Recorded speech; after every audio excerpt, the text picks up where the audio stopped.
Yo, peace was good. Welcome to the Hip Hop Album Review. This is part 93. The album that we'll be reviewing is the Alkaholiks debut album, 21 and Over, released in 1993. For those who don't know the Alkaholiks, they're a group from LA which consists of three members: J-Ro, Tash, and E Swift, who's the producer of the group, and he also raps too. They got their start back in the early 90s, specifically 1991.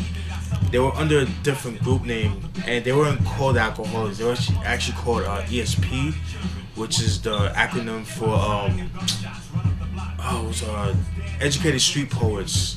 Their sound was their sound back then was a lot different compared to the stuff they put out later on. For those that want to know how they sounded, there is a website called Dope Folk Records, which is a record label that specializes in getting like rare tracks from the 90s from like certain artists from the 90s and stuff like that.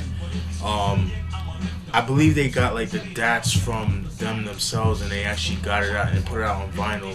And they do have a YouTube channel, so if you guys want to hear how it sounds before you buy it, I'll post some of the songs in the description box. You know how I get down. The Alkaholiks, they were actually discovered by King T. King T, to me, he's like one of the most underrated MCs out in the West Coast. He's definitely a West Coast legend. I feel like he doesn't get mentioned a lot.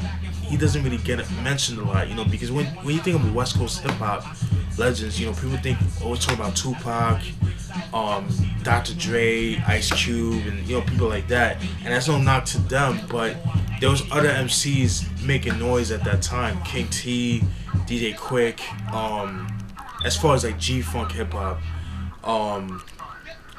Mad Cats, Drew down in the Bay Area, Spice One, MC8. I could go on and on and on, but enough for that. Getting back to the Alkaholiks. So, like I said, King T discovered them, and he put them under their wing and stuff, under his wing, excuse me. And they put out this album right here. You know what I'm saying? They had to change their name to the Alkaholiks because there was a group called the ESP. There was a couple of groups called ESP. So to avoid conflict, they changed their name to the Alkaholiks. All right. So this is what the album looks like. 21 and Over, like I said before. Just see them like looking through, like you see like the point of view of a refrigerator. You see like the what you call it, the 40 ounces and shit. More than likely Old English or like Ballantine Triple X or some shit like that. But looks a little bit too skinny to be Old E. But anyways, that's where you see that. You see the Alkaholiks chilling right here, like in the woods or whatever, in the forest, whatever you wanna call it. That's what the album looks like. Same thing right here. You see like the track list and all that stuff. Damn, I miss Loud Records, man. I mean, they put out some quality shit, man.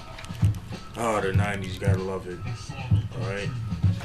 Over here, you see, like, them just chilling in the back. You just chill them in the studio, you know what I'm saying, recording a track. You can see, like, the MPC 60, like, chilling right there.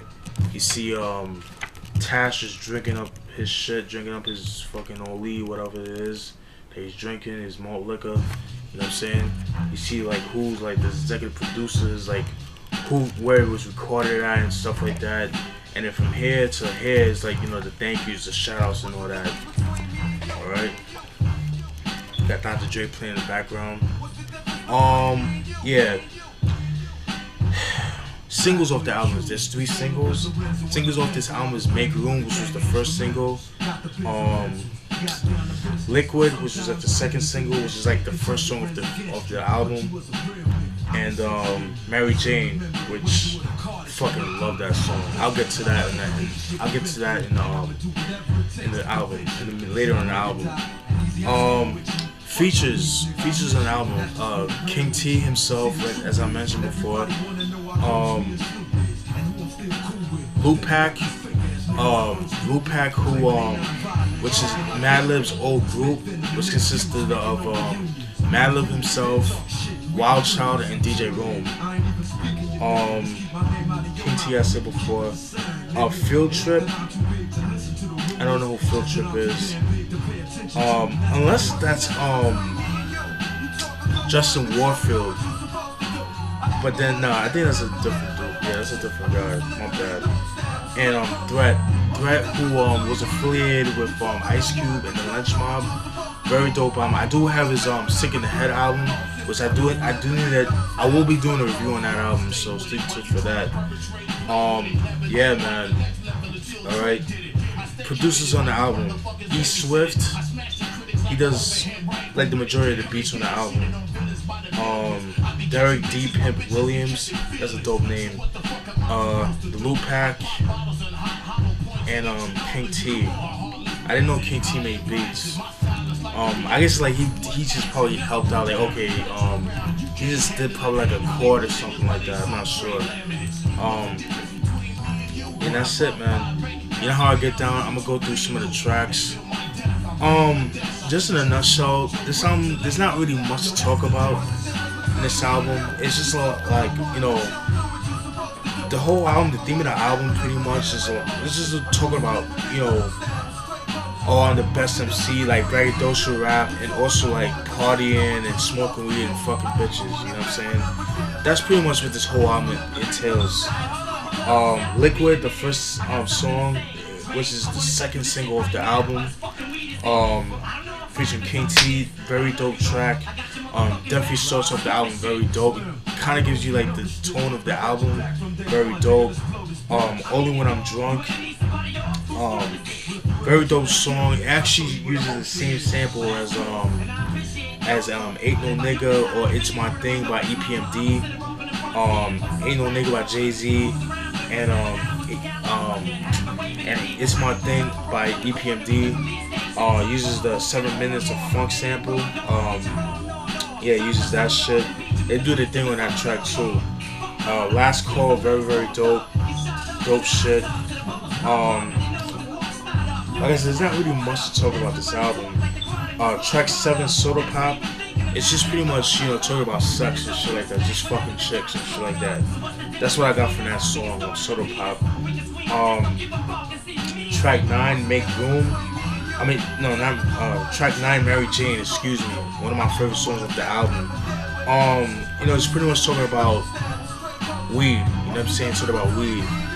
Because you've heard tracks like this before, where like, you know, they'll have like a song trying to play out as a girl. Like for example, like they call cocaine a white girl. You know what I'm saying? Thing. You know what I mean? So it would be the same thing with weed, but they call it Mary Jane, marijuana, Mary Jane. You know what I'm saying? So that's their play on that. That was produced by the Loop Pack or Mad Lib. But yeah, man, this album right here, this album is a fucking great album, man. I highly recommend it. Like I said, there's not really much to talk about because pretty much the subject matter of this album is just partying, you know, just drinking, fucking bitches, smoking weed, and destroying whack MCs, man. And that's pretty much that's the whole theme of this album, man. Do I recommend it? Yes, I do. I highly recommend this album, man. They definitely remind me of the Beatnuts because the Beatnuts definitely talk about the same shit. You know, they talk about, you know, fucking bitches, smoking weed, drinking, partying, stuff like that. This is an album that I would play, like definitely if you have like a 90s themed party.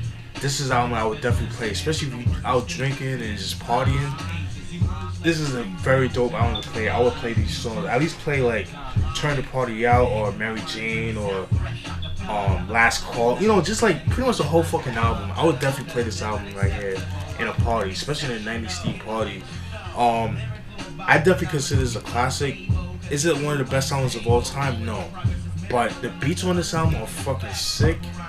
And yeah, man. And great album. This is an album that, you know, you play it, you know, just to have fun, you know what I mean? Like, you play this in the car, you know, you with your boys and shit, just driving around the city or whatever, you just put this on and just having a good time, man, and that's what it's all about, you know, at the end of the day.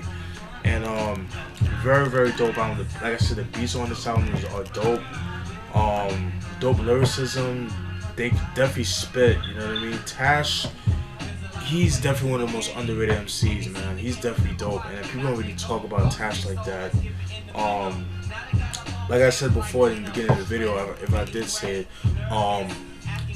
the Beat Nuts and the Alkaholiks were supposed to come out with they were supposed to come out with an album, and they were named the Lick Nuts, which is them together, and they came out with they came out with a single, and it was like a teaser. I think they came out like back in 2011, 2012, and that was all we heard from them. We didn't hear much from them, so I don't know if that's ever gonna come out. I mean, it probably will, but just not now. You know what I mean?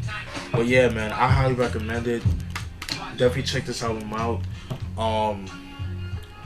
And that's it, man. I do have their second album, Coast to Coast, which I had to do a review on. And yeah, man, definitely go cop this, man. If you can find a copy of this, definitely pick it up. I believe this is actually out of print, but you shouldn't pay like a shitload of money. It's not expensive. You get it for dumb cheap. But yeah, that's it, folks. The Alkaholiks 21 and over. Hope you guys enjoyed that review. I know it's not as in depth like I usually do it, but like I said, the subject matter is not much to it. Just partying, fucking bitches, smoking weed, having a good time. That's it. You know what to do. Subscribe.